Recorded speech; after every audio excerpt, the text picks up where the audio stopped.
President Trump saying today he ordered a 5-day pause on U.S. strikes against Iranian energy sites. Meanwhile, the State Department is renewing a worldwide caution alert, warning that Iran groups may target Americans. Joining us now to discuss is Andrew Harding, Senior Associate for National Security Coalitions at the Heritage Foundation. Andrew, so good to have you here. Good afternoon. So President Trump earlier today said the U.S. had productive talks with Iran. Here's a look at what he said. We have had very, very strong talks. We'll see where they lead. We have major points of agreement. I would say almost all points of agreement. So the discussions took place yesterday. They went into yesterday evening. They want very much to make a deal. We'd like to make a deal too.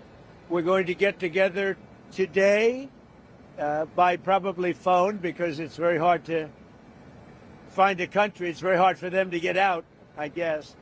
But we'll at some point very, very soon meet. We're doing a 5-day period. We'll see how that goes. And if it goes well, we're going to end up with settling this. Otherwise, we'll just keep bombing our little hearts out. So, Andrew, some outlets are saying that President Trump is walking back on his 48-hour ultimatum. But this is President Trump's style. We've seen that with the tariffs, the stop-and-go nature of negotiations. And, you know, it has worked out for President Trump. Your reaction to the latest move by the president? Well, good afternoon. I think this move is a focus on the president taking a strategic pause, which provides the United States a lot of new leverage without losing any for Iran. Specifically, first, Iran is willing to come to the table due to how successful Operation Epic Fury has been, because the Iranians understand that the United States, under President Trump's direction, can absolutely take out its energy infrastructure, like the president said, with one shot.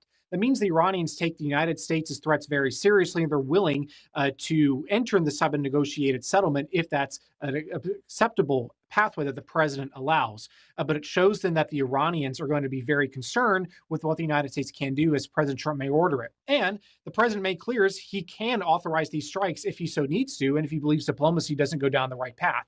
But secondly, it also allows the United States more time to reduce concerns over prices of the oil market, while also increasing, say, Marines or different options that can come into theater that the president can deploy to advance American national security interests. So I think this is a move that allows the United States to maximize its leverage and to keep the force on the Iranians to finally come to the table with meaningful diplomacy.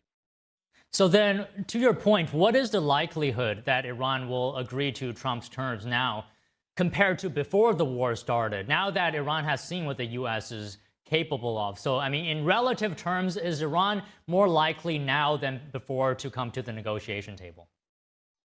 I think so. I think Operation Epic Fury has forced Iran to be in a much weaker position than it ever could have imagined just a few weeks ago. It certainly helps when on the very first day you're able to take out the Ayatollah and dozens of Iranian leaders, and as a result, put the Iranians in a very difficult position of losing their missiles to fire.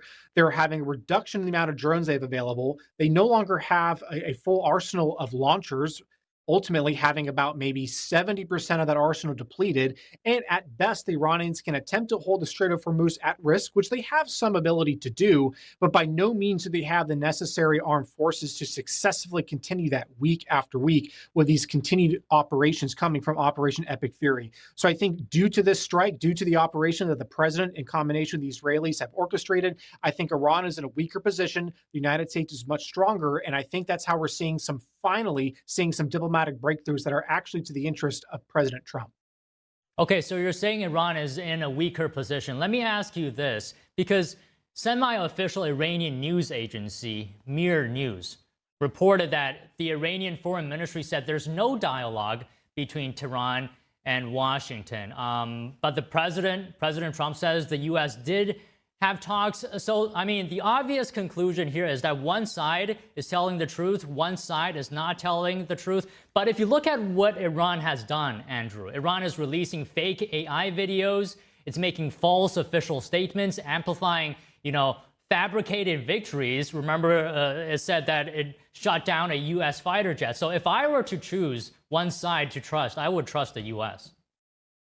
Well, I think you're making the correct choice there. And I think if you listen to President Trump's comments on the tarmac, it sounds pretty believable. It sounds like this has been a multi-day process, not to mention the multiple weeks and months of potential talks that have occurred in Switzerland or elsewhere. But over the weekend, the president articulated what occurred, that there's been some discussions. He made clear that there's different individuals he may be talking to. There's been some reports about what could potentially be a summit or an in-person gathering in the days or weeks ahead. So I think all signs indicate that President Trump is telling the truth. And exactly to your point, that Iran does not have a good track record of telling the truth here. They're obviously trying to grasp as many straws as possible to demonstrate strength. We know that the current Ayatollah has yet to be seen. We've only seen some statements come out, but he's not even leading the country he's supposedly been elected to represent. So there's some concerns coming out of Iran here, but I'm very much focused on President Trump's statements and believing that at this point, Iran may be willing to give some serious, credible concessions that is going to advance American national security interests.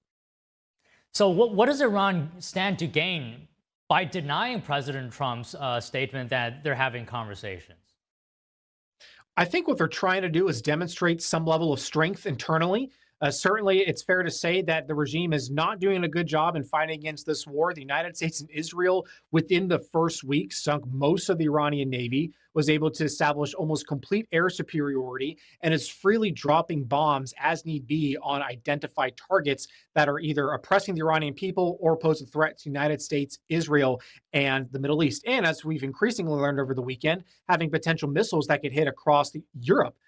With a potential strike that was launched at a joint U.S.-UK base in Diego Garcia.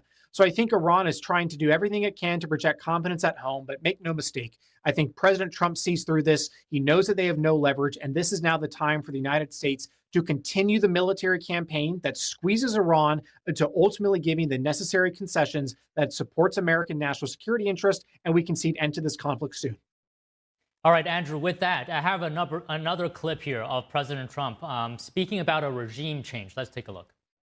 And there'll also be a form of a very serious form of a regime change. Now, in all fairness, everybody's been killed from the regime.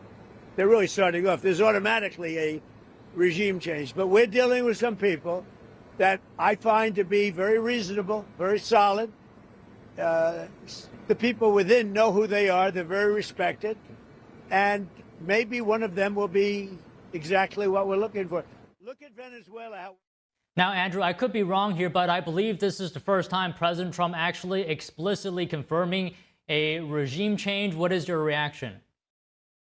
Well, I think the president's been very clear that he's going to maximize American security interests, which means preventing Iran from getting a nuclear weapon, preventing Iran from having a ballistic missile system that can hit the continental United States, and preventing Iran from projecting power with its terrorist proxies or Navy or Air Force in the region. I think that's always been the president's focus. So when it comes to conversations about regime change, that isn't the priority. But if there can be a scenario in which there are members of the regime that are more practical, that are more willing to work with the president, and it sounds like the president is optimistic that there may be one or some that are forming that are willing to work closely with the president and make ironclad guarantees that are in America's security interests, then there may be a possibility of a breakthrough here. But I think time will tell about what the regime ultimately looks like. At the end of the day, as long as we're able to see some type of solution that puts America in a safer and stronger position, I think that's something the president will appreciate.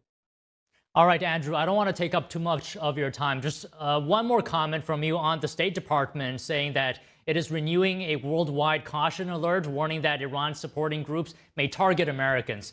Is this a primarily precautionary move, or is it something credible, suggesting of credible intelligence or imminent threats? Well, I think it's always important to be very precautious when it comes to Iran. We know that it is the world's largest state sponsor of terror and has supported the killings of hundreds and over thousands of Americans around the world, as well as we just saw over the past few weeks since the operation, multiple terrorist attacks with anti-Semitic roots, as well as an intent to bring harm to the American people, shows that Iran is very much attempting to project to those that are sympathetic to the regime around the world to hurt the American people. So absolutely, the American people should be very safe. They should be alert within their homes and communities, but certainly if they're traveling abroad, as the State Department said, especially in the Middle East. This is not new, but the conflict has heightened these concerns. And I trust the president and the U.S. armed forces around the world to keep the American people safe as we continue to see this operation move forward. Okay, Andrew, so good to speak with you today. Thank you. Thank you.